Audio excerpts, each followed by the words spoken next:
Hi everyone, my name is Nushin and this is English Path. Today's lesson is about adverb clauses in English grammar. How do you like my hairstyle, by the way? As I mentioned in my previous video, this one, writing complex sentences can help your writing stand out and can help you earn better scores in academic writing tests like the IELTS.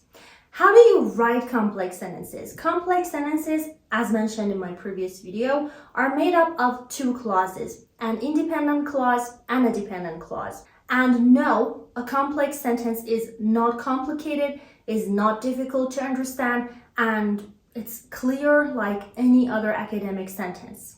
In this lesson, which is all about adverbs, I taught you that whenever you want to give more information about a verb, an adjective, or even another adverb, you can use an adverb. She designs women's clothes. In this sentence, you don't see any adverbs. Some information has been given to us, and that information is that she, this person, designs women's clothes. That's what she does. Now, in this sentence, she always designs her really special clothes very meticulously. I've included 4 adverbs in the second sentence. Can you identify them?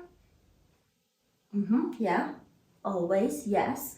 It's an adverb that is talking about the time of the action, designs her really special clothes. Special is an adjective. Really special. How special? Really special. Okay, this is another adverb that is modifying the adjective special. It's telling us the degree of how special it is. And very meticulously, again, another adverb of degree. And meticulously is an adverb of manner. Sometimes using an individual adverb does not fully convey the meaning, as in how, when, where, etc. the action happens. That's when you use adverb clauses. And adverb clauses are dependent clauses. And as always, I would like to remind you that a clause is a group of words with a subject and a verb that states something about that subject. Also, dependent clauses cannot stand alone and need another clause to complete their meaning. That other clause is the main clause because it is independent and can stand alone. I would also like to point something out, and that's a very important thing. In languages, there are many different styles and ways to convey the same meaning, and learners of English or practically any other language need to learn all of those styles and forms to imply the same meaning in order to speak better and also write more effectively, and also to earn better scores in exams.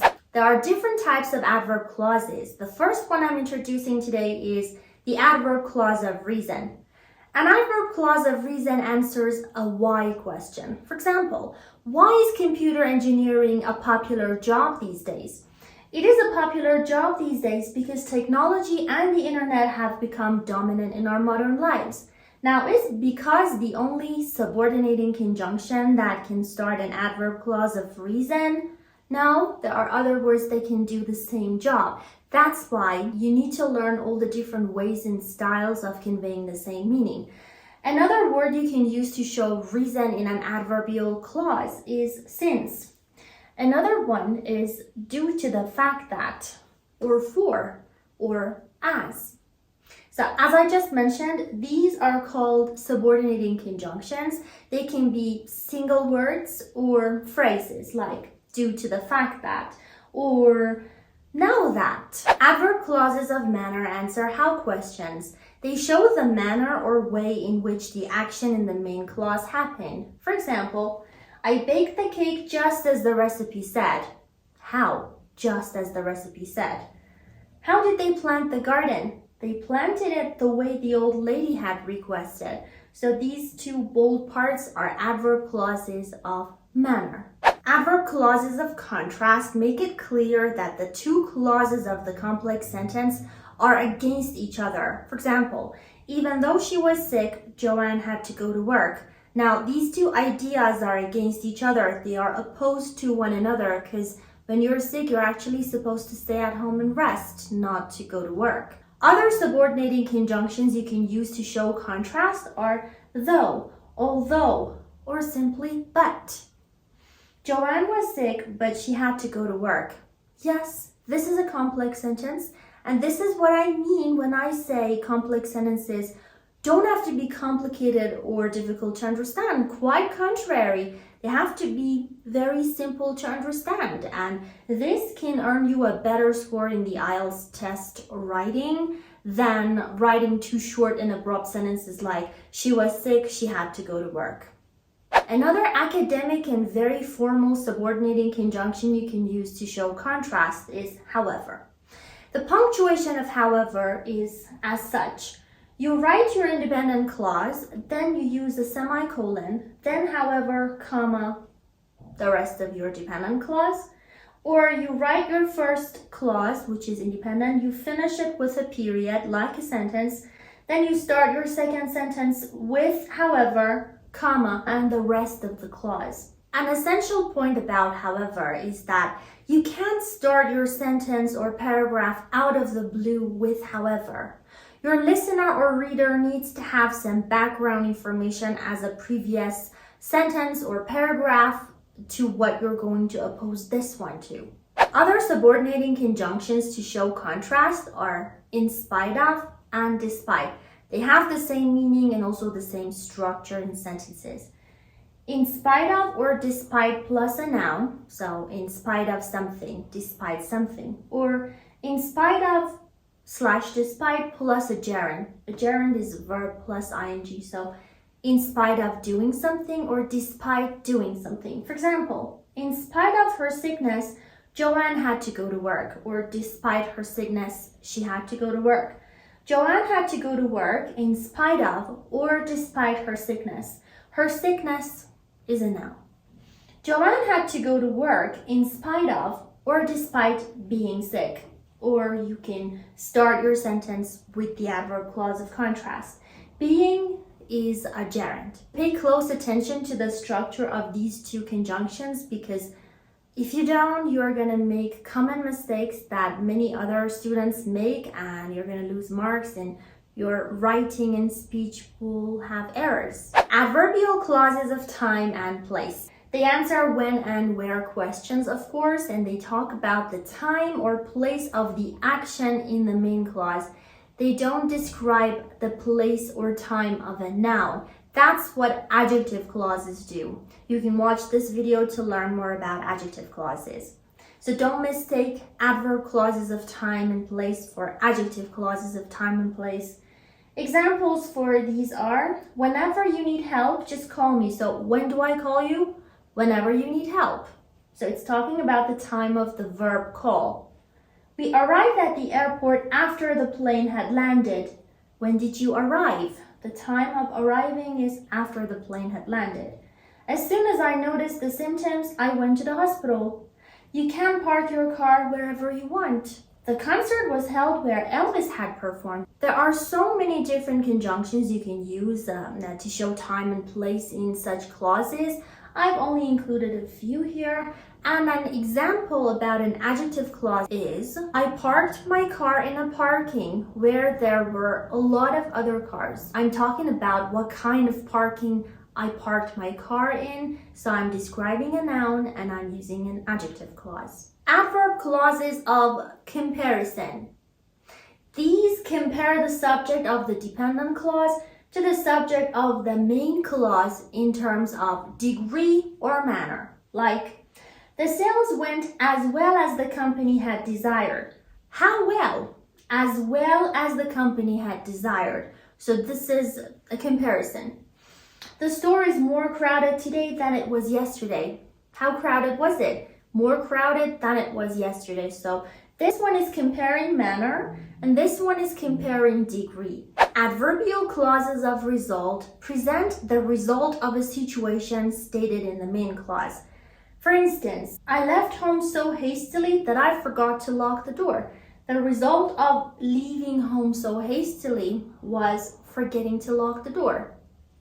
The book was such a page-turner that I couldn't resist reading it overnight. So the result of the book being a page-turner, which means it was so interesting, was that I couldn't resist reading it overnight, and I finished it in just one night. The structures of so and such are so adjective that, so fast that, so happy that, so adverb that, so hastily that, so carefully that. Such plus a noun phrase like such a or an adjective noun. You will use a or an if your noun is singular, of course. If your noun is plural, you won't use these articles. Like such a beautiful day that, such amazing novels that. Another subordinating conjunction you can use to make adverb clauses of result is so that. I took an umbrella so that I wouldn't get soaked in the rain. Please send everyone the keynote so that they get the gist of the meeting. In informal English, you can also drop that. I took an umbrella so I wouldn't get soaked in the rain. Adverbial clauses of condition. I have a full video on conditional sentences from 0 to 3rd. You can watch it here. It's very instructive. It's full of grammatical points and how to avoid common mistakes. I highly recommend that you go and watch it after this video, of course. So these clauses answer under what condition in formal English and on what condition in informal English. If Joanne goes to work, she'll get worse. Under what condition will she get worse? Joanne will get worse unless she rests at home. If and unless are only two of the many subordinating conjunctions you can use to show condition, and they're all mentioned in my video called Conditional Sentences. I've also linked it in the description box. More points to consider. All adverb clauses can be moved except for clauses of result and comparison. For example, it was such a beautiful day that we decided to go on a picnic. Can we start it with that we decided to go on a picnic? It was such a beautiful day. Of course not. Or comparison, like the sales were better than the company had expected.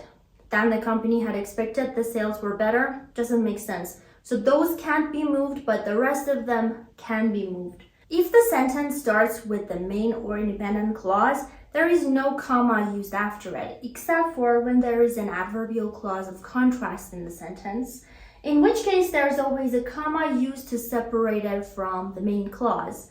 And finally, adverbial clauses of comparison and result can never be separated from the main clause using a comma, because then the sentence will not make sense. And here I've listed some common subordinating conjunctions in English so that you can use them in your writing and also speech. If you would like to share them with me, please write them in the comments and I'll tell you if you got them right or if you didn't. So that's it for today, guys. I hope you found this video useful and that it helped you get better at using adverb clauses. Please let me know in the comments what you think of the content I'm creating. If you have any questions about grammar, vocabulary, or anything else in English, do comment them. I read every single comment and respond. And take care. See ya.